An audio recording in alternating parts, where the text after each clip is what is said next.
بسم اللہ الرحمن الرحیم۔ زندگی میں بعض شخصیات ایسے ملتی ہیں کہ ایمان تازہ ہو جاتا ہے۔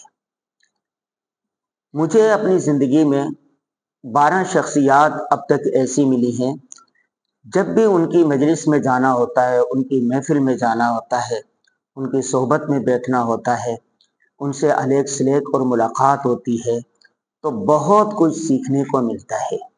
ان میں سے ایک ہیں استاد محترم شیخ الاسلام مفتی محمد تقی عثمانی صاحب۔ ہم وقتاً فوقتاً حضرت کی خدمت میں حاضر ہوتے رہتے ہیں۔ گزشتہ دنوں مفکر اسلام مولانا زاہد الراشدی صاحب سے پہلی دفعہ ملاقات ہوئی۔ ان کی مجلس میں جو 1 گھنٹے پر مشتمل تھی، بیٹھنے کا اتفاق ہوا۔ ان کی مجلس سے ہم نے بہت کچھ سیکھا۔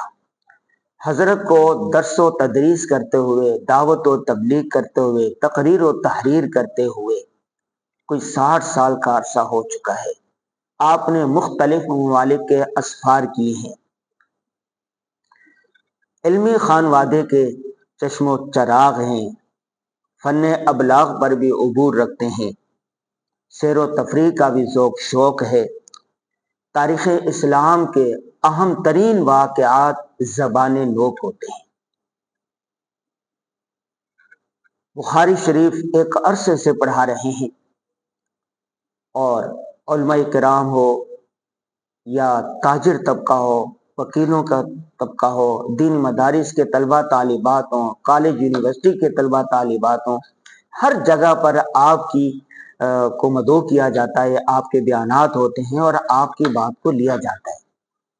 میں سمجھتا ہوں مولانا زاہد الراشدی صاحب اس وقت ہم سب پر، ہم مسلمانوں پر، اہل پاکستان پر اللہ تبارک و تعالیٰ کا ایک خصوصی فضل و کرم ہے اور خصوصی رحمت ہے۔ ان سے استفادہ زیادہ سے زیادہ کیا جائے اور حضرت کی بات کو لیا جائے، حضرت کے سے رہنمائی لی جائے اور اس پر عمل کیا جائے۔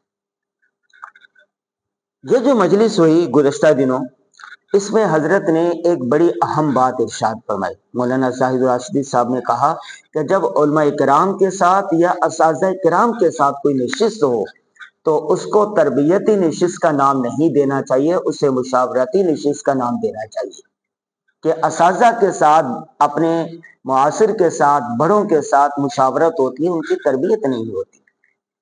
چنانچہ کہا کہ آج کی جو مجلس ہے جس میں تمام علماء کرام موجود تھے، کہا کہ میں اس کو مشاورتی نشست کا نام دیتا ہوں اور میں صرف 2 باتیں عرض کروں گا اور اس کے بعد آپ اپنی سنائیے گا، آپ اپنے بارے میں بتائیے گا، اپنے تجربات شیئر کیجیے گا۔ حضرت نے کہا کہ 2 باتیں میں آپ کو کہتا ہوں۔ پہلی بات جو حضرت نے کہی وہ یہ تھی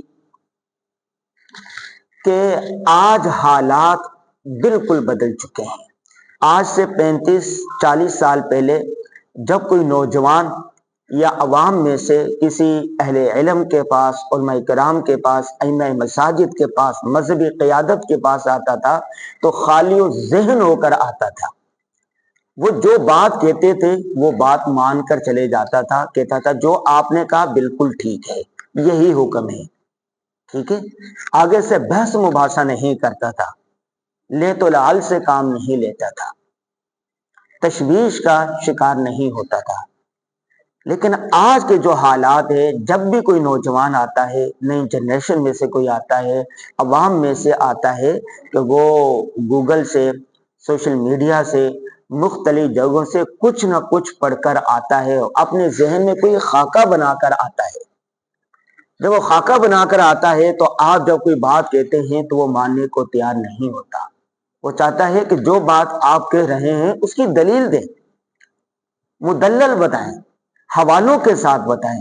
تو لہذا اہل علم کو اپنے آپ کو چاہیے کہ اپ گریڈ کریں، جب کوئی بات کریں تو وہ مکمل حوالوں کے ساتھ، دلائل کے ساتھ، اعداد و شمار کے ساتھ بات کریں، ورنہ نوجوان شک میں مبتلا ہو جائیں گے، آپ سے مایوس ہو جائیں گے اور کہیں اور جگہ پر جا کر سوال تلاش کریں گے اور ایسی جگہ جائیں گے جو گمراہی کا راستہ ہوگا۔ مولانا زاہد الراشد صاحب نے دوسری بات یہ کہی کہ یہ جو دور چل رہا ہے یہ سائنس کا دور ہے، جدید ٹیکنالوجی کا دور ہے، جدید معلومات کا دور ہے۔ آپ اپنی بات کو وزن دینے کے لیے، بات بتانے کے لیے آپ سائنس اور فلسفے کا ٹچ دیں۔ یہ سائنس کا دور ہے، جب آپ کوئی سیدھی سی بات کرتے ہیں وہ ماننے کو تیار نہیں ہوتے، لیکن جب آپ اس کو سائنس کا ٹچ دے دیتے ہیں تو اس کے بعد نوجوانوں کے لیے تفہیم آسان ہو جاتی ہے۔ اس کے بعد ایک سوال کیا گیا کہ نئی جنریشن نوجوان تیزی سے الحاد کی طرف کیوں جا رہی ہے، اس کو کیسے روکا جا سکتا ہے؟ انہوں نے جو بہت ساری باتیں کی ان میں سے ایک کہا کہ ڈراموں میں، فلموں میں جو فحش مواد دکھایا جا رہا ہے، جو ڈائیلاگ دکھائے جا رہے ہیں، جو مناظر دکھائے جا رہے ہیں، جو چیزیں بتائی جا رہی ہیں، اس سے نوجوانوں کے ذہنوں کو مسخ کیا جا رہا ہے۔ مغرب کی مادر پدر آزاد تہذیب و ثقافت کی وجہ سے نوجوان الحاد کی طرف بڑھ رہے ہیں۔ سائنس فلسفے کی وجہ سے نوجوان تیزی سے الحاد کی طرف جا رہے ہیں۔ چنانچہ اس کا شافی کافی علاج یہ ہے کہ نوجوان طبقے کو مستند کتابیں دیے جائیں، اہل علم کی صحبت میں بیٹھیں، بزرگوں کی صحبت میں جائیں، اولیاء اللہ کی مجالس میں جائیں اور ان کے ساتھ روحانیت کے ساتھ ان کے تعلق کو مضبوط کیا جائے۔ آمنت باللہ وملائکتہ وکتبہ ورسلہ والیوم الآخر والقدر خیرہ وشرہ من اللہ تعالی والبعث بعد الموت۔ یہ ساری چیزیں ہیں، ان پر ایمان لانا ضروری ہے۔ کتنے نوجوان چھوٹی سی چوٹ لگ جاتی ہے، کوئی مسئلہ ہو جاتا ہے، کہتے ہیں کہ اللہ نے میرے ساتھ ہی ایسا کیوں کیا، میں نماز پڑھتا ہوں، میں روزہ رکھتا ہوں، مجھے یہ تکلیف کیوں دی؟ اپنی تقدیر پر راضی نہیں رہتے۔ میں اتنی محنت کر رہا ہوں اس کے باوجود مجھے کچھ نہیں مل رہا، وہ اپنی تقدیر پر راضی نہیں رہتے۔ تقدیر پر راضی رہنا ضروری ہے۔ سوشل میڈیا کے حوالے سے ایک سوال کیا گیا کہ سوشل میڈیا کا کیسے استعمال کریں۔ مولانا زاہد الراشدی نے بڑی ایک اچھی بات کہی اور بخاری شریف کے ایک حدیث پاک تھی، اس کا حوالہ دیتے ہوئے بتایا کہ وہ بڑی حدیث ہے، اس کو میں کسی الگ بیان میں بیان کروں گا۔ تو بس یہ کہا کہ سوشل میڈیا اپنا پیغام پہنچانے کا ذریعہ ہے۔ میں روزانہ 3-4 پوسٹیں بناتا ہوں اور اس کو سوشل میڈیا پر چھوڑ دیتا ہوں، دنیا کے کونے کونے تک پیغام پہنچ جاتا ہے۔ سوشل میڈیا سے سیکھنے کی چیز نہیں ہے، اسے علم، فن، ہنر سیکھا نہیں جا۔ سیکھنے کے لیے کتابیں چاہیے، اہل علم چاہیے، اہل فن چاہیے۔ آخری جو ایک بات کہی انہوں نے وہ یہ کہی کہ پاکستان میں ماشاءاللہ 90-95% لوگ دیندار ہیں، مذہبی جماعتیں ہیں، مدارس ہیں، علماء ہیں، تبلیغی جماعت ہے، اتنا دین کا کام ہو رہا ہے، اس کے باوجود کیا مذہبی جماعتوں کی کبھی حکومت آ سکتی ہے؟ مولانا زاہد الراشد صاحب نے بڑے دکھ کے ساتھ کہا کہ نہیں، ایسا نہیں ہے، حکومت نہیں آ سکتی مذہبی جماعتوں کو۔ انہوں نے کہا کہ پاکستان کی 76 سالہ تاریخ دیکھ لیں اور میرا 60 سالہ تجربہ ہے کہ مذہبی سیاسی جماعتیں ہمیشہ پریشر کے طور پر، پریشر گروپ کے طور پر استعمال ہوتی ہیں۔